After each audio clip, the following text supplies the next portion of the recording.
కన్యా రాశి వారికి ఏప్రిల్ 22 నుండి ఏప్రిల్ 28 వరకు 2026లో శుభాశుభ ఫలితాలు ఎలా ఉన్నాయంటే, మీరు సరిగా అనలైజ్ చేస్తే మీరు గెలుస్తారు. తప్పు చేస్తే మీకు పెద్ద అవకాశాన్ని కోల్పోతారు. ఇప్పుడు టైం బాగుంది కాబట్టి మీకు చాలా బాగుంటుంది. గ్రహచార ప్రకారం మీ రాశి అధిపతి అయినటువంటి బుధుడు ఈ వారం బలంగా ఉన్నాడు. ప్లానింగ్స్ కమ్యూనికేషన్ స్ట్రాంగ్ అవుతుంది. శని ప్రభావం వల్ల పనుల్లో చిన్న చిన్న ఆలస్యం వచ్చినా పెర్ఫెక్షన్గా ఉంటుంది. కానీ పేషెన్స్ కూడా చాలా అవసరం.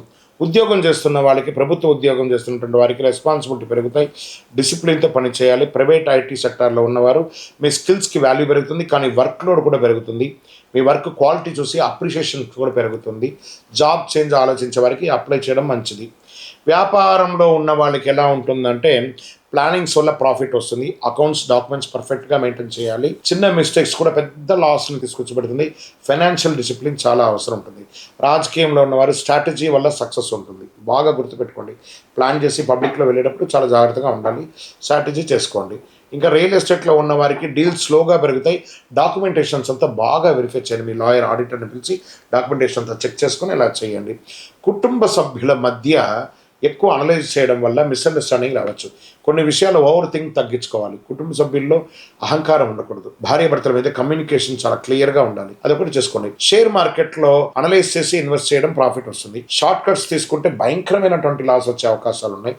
డిసిప్లిన్ ట్రేడింగ్ మాత్రమే సక్సెస్ ఇస్తుంది. ఇది బాగా గుర్తుపెట్టుకోవాలి. విద్యార్థులకి కాన్సన్ట్రేషన్ స్ట్రాంగ్గా ఉంటుంది.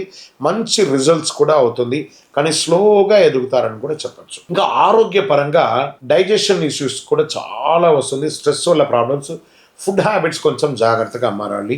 రొటీన్ మెయింటైన్ చేస్తే చాలు, హెల్త్ బాగా ఉంటుంది. పరిహారం ఈ వారం అంతా కూడా బుధవారం రోజు విష్ణు సహస్రనామం పారాయణ చేయండి.